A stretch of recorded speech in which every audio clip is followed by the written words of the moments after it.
Tamil audio நாவல்ஸ்.com வழங்கும் அமரர் கல்கியின் சிவகாமியின் சபதம் பாகம் 2 காஞ்சி முற்றுகை 19ஆம் அத்தியாயம். வந்தான் குண்டோதரன். வாசிப்பவர் பர்வதவர்தினி. படைகளின் முழக்கத்தை கேட்டதும் சற்று பின்னால் வந்து கொண்டிருந்த ஆயனரும் புத்த பிக்ஷுவும் வேகமாக நடந்து வண்டியை நெருங்கி வந்தார்கள். முன்னணி படை கண்ணுக்கு தெரிந்ததும் வண்டி சாலையின் ஒதுக்குப்புறமாக நின்றது. சிவகாமியும் அத்தையும் வண்டியிலிருந்து இறங்கி நின்று கொண்டார்கள். படை வரும் முழக்கம் அத்தையின் காதில் விழாதபடியால் மற்றவர்களைப் போல் அவளிடம் பரபரப்பு இல்லை. புத்த பிக்ஷு சாலை ஓரத்து மரத்தின் பின்னால் தெரிந்தும் தெரியாததுமாக நின்று கொண்டார். அவர் ராஜவம்சத்தினரை கண்ணாலும் பார்ப்பதில்லை என்பது போன்ற விரதங்கள் கொண்டவர் என்பது தெரியுமாதலால் அவர் மறைந்து நிற்பது பற்றி மற்றவர்களுக்கு வியப்பு ஏற்படவில்லை. ஆனால் எல்லோருக்கும் மனம் ஒருவாறு கலக்கமடைந்துதான் இருந்தது. வருகிறது என்ன படை? எங்கே போகிறது? எதற்காக? தெற்கே இருந்து வருகிறபடியால் அது வாதாபி படையல்ல என்பது நிச்சயம். பின்னே யாருடைய படை? காஞ்சியிலிருந்து கிளம்பி வருகிற வழியில் நம் பிரயாணிகள் பெரும்பாலும் யுத்த போக்கை பற்றியும் யுத்த முடிவு என்னவாகும் என்பதை பற்றியும் பேசிக்கொண்டு வந்தார்கள். யுத்தத்தை நினைவூட்டும் காட்சிகளே எங்கெங்கும் தோன்றி வந்தன. சாலையில் ஜன நடமாட்டம் அதிகமாயிருந்தது. எல்லோரும் தெற்கு நோக்கி போகிறவர்களாகவே இருந்தார்கள். அநேகமாக அவர்கள் அனைவரும் காஞ்சி நகரில் இருந்தும் காஞ்சிக்கு சுற்றிலும் உள்ள கிராமங்களில் இருந்தும் யுத்த நிலைமையை முன்னிட்டு புறப்பட்டவர்கள். அப்படி புறப்பட்டு வந்தவர்களிலே ஸ்திரீகள், குழந்தைகள், வயோதிகர்கள், ஆண்டி பரதேசிகள், கூனர், குருடர், காபாலிகர் முதலியோர் அதிகமாக காணப்பட்டார்கள். முக்கியமாக காபாலிகர்கள் வழியெல்லாம் பல்லவ ராஜகுலத்தை சபித்துக் கொண்டு போனார்கள். காஞ்சி நகரில் கள்ளுக்கடைகளை மூடி தங்களை நகரை விட்டு துரத்திய குமார சக்கரவர்த்தியின் பேரில் அவர்கள் தங்களுடைய சாபங்களுக்குள்ளே மிக கடுமையான சாபங்களை பொழிந்து கொண்டு போனார்கள். நராதவர்களுக்குள்ளே அதமனான மாமல்ல நரசிம்மன் என்னும் சண்டாளனை ரணபத்ரகாளிக்கு பலி கொடுத்து தாங்கள் மதுபானம் செய்யும் மாட்டுக்கொம்பிலே அவனுடைய இரத்தத்தை ஏந்தி குடித்து தங்களுடைய பயங்கரமான மரண தாகத்தை தணித்துக் கொள்ள போவதாக அவர்களில் பலர் உரத்த சத்தம் போட்டு சபதம் செய்தார்கள். இன்னும் சிலர் மாமல்ல நரசிம்மனையும் தளபதி பரஞ்சோதியையும் சேர்த்து கட்டி மயான ருத்ரனுக்கு பிரீதியாக உயிரோடு கொளுத்தி அவர்களுடைய எலும்பு சாம்பலை தங்கள் உடம்பெல்லாம் பூசிக்கொண்டு உஷ்ணம் தணிய போவதாக சபதம் செய்தார்கள். இந்த சாபங்கள் சபதங்கள் எல்லாம் பிராகிருத பாஷையிலும் வேறு கலப்பு மொழிகளிலும் செய்யப்பட்டதானது அந்த காவாலிகர்கள் வடதேசத்திலிருந்தும் மேற்கு பிராந்தியத்திலிருந்தும் வந்தவர்கள் என்பதை தெரியப்படுத்தியது. சிவகாமிக்கு ஆங்காங்கு வண்டியில் பிரயாணம் செய்தபடியாலும் அவளுடைய உள்ளம் வேறு வேறு உலகங்களில் சஞ்சரித்துக் கொண்டிருந்தபடியாலும் அவளுடைய காதில் அந்த பயங்கர சாபங்கள் ஒன்றும் விழவில்லை. ஆனால் ஆயனருடைய காதில் அவை எல்லாம் கர்ண கொடூரமாக விழுந்தன. அவற்றை கேட்க சகிக்காமல் அவர் காதை பொத்திக் கொண்டார். புத்த பிக்ஷுவின் செவிகளுக்கு மட்டும் அந்த சாபங்கள் எவ்வித அருவருப்பையும் அளித்ததாக தெரியவில்லை. அதற்கு மாறாக அவருடைய முகத்தின் கடூரத்தை இன்னும் கடூரமாக்கிக் கொண்டு சில சமயம் புன்னகை தோன்றியது. பிக்ஷு ஒரு தடவை காபாலிகர் கூட்டத்தில் புகுந்து பேசிக் கொண்டிருந்து விட்டு வெளிவந்து ஆயனரை அணுகியதும், ஆயனரே, எப்போதாவது நான் புத்த சமயத்தை துறந்து சைவனாகும் பட்சத்தில் காபாலிகத்திலேயே சேர்வேன் என்றார். இதை கேட்டு ஆச்சரியமடைந்த ஆயனர், சுவாமி, அத்தகைய எண்ணம் தங்களுக்கு ஏன் வர வேண்டும்? புத்த சமயத்தின் மீது தங்களுக்கு என்ன கோபம்? யுத்தங்களினால் ஏற்படும் சங்கடங்களையும் துன்பங்களையும் பார்க்க பார்க்க புத்த பகவான் காட்டிய அஹிம்சா மார்க்கமே உத்தமமான மார்க்கம் என்றல்லவா எனக்கே இப்போது தோன்றி வருகிறது என்றார். அதனாலேதான் நானும் சொல்லுகிறேன். நீங்கள் காலசம்ஹார மூர்த்தியை கைவிட்டு புத்த பகவானை அடைவதாய் இருந்தால் அதற்கு பிரதியாக காபால ருத்ரமூர்த்திக்கும் ஓர் அடியார் வேண்டுமல்லவா என்று நாகநந்தி கூறியது ஆயனருக்கு மேலும் மனக்குழப்பத்தை உண்டாக்கிற்று. சாலைகளில் அபூர்வமாய் தெற்கே இருந்து வரும் பிரயாணிகள் சிலர் காணப்பட்ட போது அவர்களை காஞ்சிக்கு பக்கமிருந்து வருகிறவர்கள் நிறுத்தி தெற்கே என்ன விசேஷம் என்று கேட்பார்கள். அவர்கள் மறுமொழி சொல்லிவிட்டு காஞ்சி நிலைமையை பற்றி விசாரிப்பார்கள். இத்தகைய பேச்சுக்களை எல்லாம் நாகநந்தி ஆங்காங்கு நின்று வெகு சுவாரஸ்யமாய் கவனிப்பார்.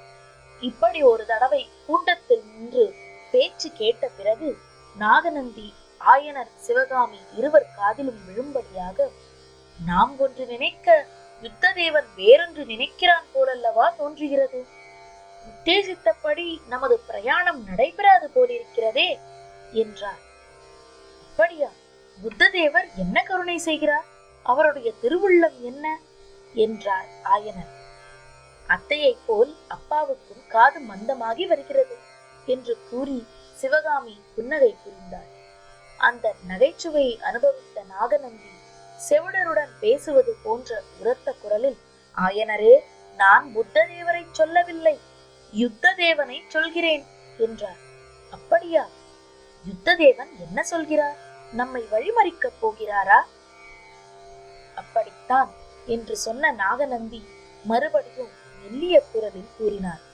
பல்லவ ராஜ்யத்துக்கு எதிர்பாராத ஆபத்துக்கள் எல்லாம் வந்து கொண்டிருக்கின்றன. மேற்கே இருந்து கங்க நாட்டு சைன்யம் படையெடுத்து வந்து எல்லைப்புறத்தில் நிற்கிறதாம். தெற்கே பாண்டிய மன்னர் பெரும் படை திரட்டிக் கொண்டு வருகிறாராம். பாண்டியர் சைன்யம் கிழக்கு சோழ நாட்டு எல்லைக்கே வந்து விட்டதாம். வடதிசையிலிருந்து வரும் வாதாபி சைன்யத்தை பற்றித்தான் உங்களுக்கே தெரியும். பல்லவ சைன்யம் தப்பி பிழைப்பதற்கு இன்னும் ஒரே திசைதான் பாக்கி இருக்கிறது. எந்த திசையை சொல்லுகிறீர்கள் என்று ஆயனர் கேட்டார். கிழக்கு திசையைத்தான் சொல்கிறேன். கிழக்கே சமுத்திரராஜனிடம் வேண்டுமானால் மகேந்திர பல்லவர் அடைக்கலம் புகலாம். சமுத்திரத்திலே விழுந்து சாகலாம் என்கிறீர்களா? அடிகளே, உங்களுடைய இருதயம் இப்படி ஈரப்பசியே இல்லாத பாலைவனமாக எப்போது ஆயிற்று என்று ஆயனர் கோபக்குரலில் கூறினார். ஓ மகாஸ்தபதியே, என்னை அவ்வளவு நீச குணமுள்ளவன் என்று ஏன் தாங்கள் கருத வேண்டும்? பல்லவ குலம் கடல் தந்த குழந்தையிலிருந்து தோன்றியதாயிற்றே. இப்போது அந்த வம்சத்துக்கு ஆபத்து வந்திருக்கும் சமயத்தில் அந்த கடல் அடைக்கலம் தராதா என்று சொன்னேன். கடலில் அடைக்கலம் என்றால் கடலில் மூழ்கிவிடுதல் என்றுதான் பொருளா? கப்பல் ஏறி இலங்கைக்கு போய் தப்பலாம் அல்லவா? ஆனால் அதற்கும் ஓர் ஆபத்து இருக்கிறது. இலங்கையில் இப்போதுள்ள அரசன் மகேந்திர பல்லவரின் அருமை சிநேகிதன் தான். ஆனால் அவனை இலங்கை சிம்மாசனத்திலிருந்து தள்ளிவிட ஒரு பெருங்கலகம் அங்கே நடக்கிறதாம். பாவம், பல்லவர்களுக்கு வந்திருக்கும் கஷ்டகாலம் அவர்களுடைய சிநேகிதர்களை கூட பீடிக்கிறதே என்று கூறிவிட்டு புத்தபிக்ஷு ஒரு கோரச் சிரிப்பு சிரித்தார். ஆயனர் அப்போதும் விட்டுக் கொடுக்காமல், எதற்காக மகேந்திர பல்லவர் இலங்கைக்கு ஓட வேண்டும்? காஞ்சி கோட்டை இருக்கிறதல்லவா என்றார். ஆமாம், காஞ்சி கோட்டை இருக்கிறது. அதில் 8 மாதத்துக்கு முன்பு பயங்கொள்ளி பல்லவன் ஒளிந்து கொண்டது போல் இப்போது அவனுடைய தந்தையும் ஒளிந்து கொள்ளலாம். வாதாபி படை வழி தங்காமல் வந்திருந்தால் கோட்டை ஒரு நொடியில் தகர்ந்து போயிருக்கும். இப்போது கோட்டை பலப்பட்டு விட்டது. ஆகையால் சில காலம் கோட்டைக்குள் பத்திரமாய் இருக்கலாம். வாதாபி படை 6 மாதமாக வடவெண்ணைக்கரையில் என்ன செய்து கொண்டிருந்தது என்றுதான் தெரியவில்லை என்றார் புத்தபிக்ஷு. இந்த வார்த்தைகள் எல்லாம் சிவகாமியின் செவிகளில் புண்ணில் கோல் இடுவது போல் விழுந்தன. கடவுளே, நாக்கிலே விஷமுள்ள இந்த நாகநந்தியின் கர்வத்தை அடக்க மாட்டாயா என்று வேண்டிக் கொண்டாள். புத்தபிக்ஷுவின் விஷயத்தில் சிவகாமியின் மனநிலை சஞ்சலமுள்ளதாயிருந்தது. அவரிடம் காரணமில்லாத அருவருப்பும் இன்னதென்று தெரியாத பயமும் அவள் மனத்தின் ஆழத்தில் குடிகொண்டிருந்தன. மாமல்லரை பற்றி அவர் கூறிய செய்திகளை கேட்ட பின் அவரிடம் அவளுடைய அருவருப்பு அதிகமாயிற்று. இன்னொரு பக்கம் புத்தபிக்ஷுவின் விசாலமான உலக அனுபவமும் ஆழ்ந்த கலைஞானமும் அவரிடம் அவளுக்கு பக்தியையும் மரியாதையையும் உண்டு பண்ணி இருந்தன. மேலும் தூர தூர தேசங்களெல்லாம் சென்று அங்கங்கே மகா சபைகளில் நாட்டியம் ஆடி பரதகண்டத்தின் ஒப்பற்ற நடனராணி என்று பெயரும் புகழும் பெறுவது பற்றி பிக்ஷு அடிக்கடி கூறி அவளுடைய உள்ளத்தில் திக்விஜய பகற்கனவுகளை உண்டு பண்ணியிருந்தார். அதெல்லாம் அவருடைய உதவியினாலேதான் சாத்தியமாக கூடும் என்பதும் உலகமறியாத சாதுவான தன் தந்தையினால் ஆகாது என்பதும் அவளுக்கு தெரிந்திருந்தன. எனவே பிக்ஷுவிடம் தன் மனத்தில் குடிகொண்டிருந்த அருவருப்பை போக்கிக் கொண்டு அவரிடம் சிநேக பாவத்தை வளர்த்து கொள்ள வேண்டும் என்று அவள் முடிவு செய்திருந்தாள். ஆனாலும் புத்த பிக்ஷு பல்லவ குலத்தை பற்றியும் மாமல்லரை பற்றியும் அடிக்கடி கூறிய வசைமொழிகள் அவளுடைய சிநேக முயற்சிக்கு குறுக்கே நின்று அருவருப்பை வளர்த்து வந்தன. வாதாபி படை வடவெண்ணை கரையில் 6 மாதமாக இருந்தது பற்றி புத்த பிக்ஷு குறிப்பிட்டதும் சிவகாமி ஆத்திரமான குரலில், சுவாமி, வடவெண்ணைக்கு போய் வாதாபி படைகளை நீங்களே கையை பிடித்து அழைத்து கொண்டு வந்து விடுவீர்கள் போலிருக்கிறதே, பல்லவ குலத்தின் மேல் உங்களுக்கு என்ன அவ்வளவு கோபம் என்று கேட்டாள். பிக்ஷு சாந்தமான குரலில், பல்லவ குலத்தின் மேல் எனக்கென்னத்திற்கம்மா கோபம்? அவர்களுடைய கையால் ஆகாதனத்தினால் இப்போது நாம் நினைத்து வந்தபடி பிரயாணம் செய்ய முடியாமல் இருக்கிறதே என்றுதான் வருத்தமாய் இருக்கிறது. சிதம்பரத்துக்கு போய் அங்கிருந்து கீழே சோழ நாட்டு தலங்களை தரிசனம் செய்து கொண்டு நாகப்பட்டினத்தில் நடக்க போகும் மகா புத்த சங்கத்துக்கு உங்களை அழைத்து போவதாக சொன்னேன் அல்லவா? இப்போது பாண்டிய சைன்யம் கீழே சோழ நாட்டில் படையெடுத்து வருவதாக தெரிகிறது. இப்படிப்பட்ட சமயத்தில் நான் சோழ நாட்டுக்கு போவது உசிதமா என்றுதான் யோசிக்கிறேன் என்று கூறினார். பின்னே நாம் என்னதான் செய்யலாம் என்று நீங்கள் நினைக்கிறீர்கள் என்று ஆயனர் கேட்டார். கெடில நதிக்கரையில் ஒரு அமைதியான இடம் இருக்கிறது. தங்களுடைய சிற்ப வேலைகளை நடத்துவதற்கும் அங்கே நிறைய வசதியுண்டு. குன்றுகளும் பாறைகளும் ஏராளமாய் இருக்கின்றன.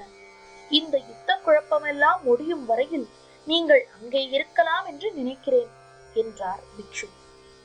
பிக்ஷுவிடம் வர வர சந்தேகம் அதிகம் கொண்டு வந்த ஆயனர், போக போக பார்த்து கொள்ளலாம் சுவாமி என்றார்.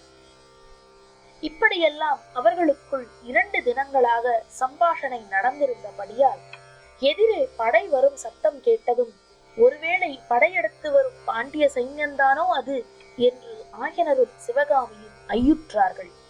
ஆனால் முன்னணியில் பறந்த கொடியில் ரிஷபத்தை பார்த்ததும் பல்லவர் படை என்று எல்லாருக்கும் தெரிந்துவிட்டது.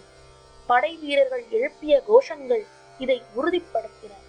வாதாபி அழிக, தலைக்காடு வாழ்க, புலிகேசிக்கு நாசம், துர்விநீதனுக்கு துர்மரணம் என்னும் கோஷங்களையும், காஞ்சி வாழ்க, மகேந்திர பல்லவர் வாழ்க, மாமல்லரின் வீரத்தோள் வெல்க என்னும் முழக்கங்களையும் மாற்றி மாற்றி அந்த வீரர்கள் எழுப்பிக் கொண்டு கம்பீரமாக நடந்தார்கள்.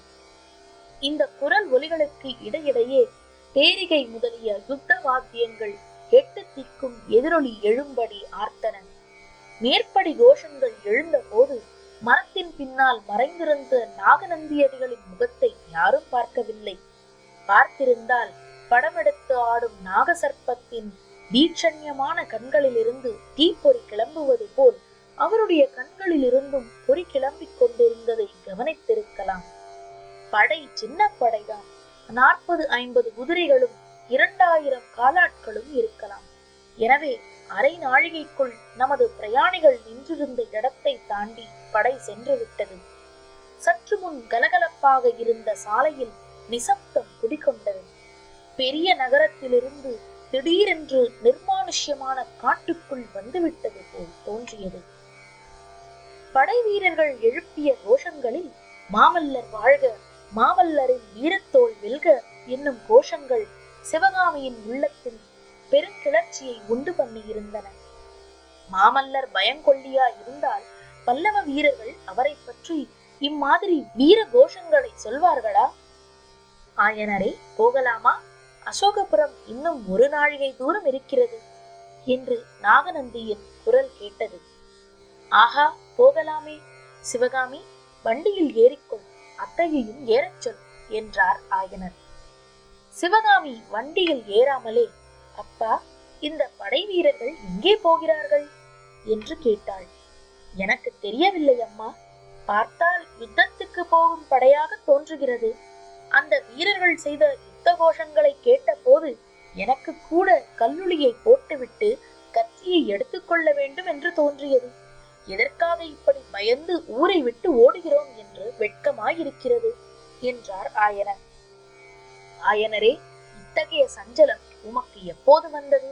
சற்று முன்னால் அஹிம்சா மூர்த்தியான புத்த பகவானிடம் உமது அபார பக்தியை தெரிவித்துக் கொண்டீரே என்றார் புத்த பிக்ஷு. அந்த சமயத்தில் சாலையில் படை மறைந்த திக்கிலிருந்து ஒரு தனி குதிரை வரும் சத்தம் டக் டக் டக் டக் என்று கேட்டது. வர வர அது சமீபித்து வந்தது. வருகிறது யார் என்று தெரிந்து கொள்வதில் அவர்கள் எல்லாருக்குமே ஆவல் இருந்தபடியால் நின்ற இடத்திலேயே நின்றார்கள். குதிரை அவர்களுடைய அருகில் வந்தது. குதிரையின் மேல் இருந்தது இன்னார் என்று தெரிய வந்த போது ஆயனருக்கும் சிவகாமிக்கும் உண்டான வியப்புக்கு அளவே இல்லை. ஏனெனில் குதிரை மீது இருந்தவன் அவர்களுடைய அரண்ய வீட்டிற்கு பரஞ்சோதி வந்த தினத்தில் அவர்களிடம் சொல்லிக் கொள்ளாமலே மாயமாய் மறைந்த குண்டோதரன் தான். குருவே, நான் என்ன தவறு செய்தேன்? என்னை இப்படி அனாதையாய் கைவிட்டு விட்டு சொல்லாமல் புறப்பட்டு வந்து விட்டீர்களே என்று அலறினான் குண்டோதரன். இத்துடன் 19ஆம் அத்தியாயம் நிறைவடைந்தது.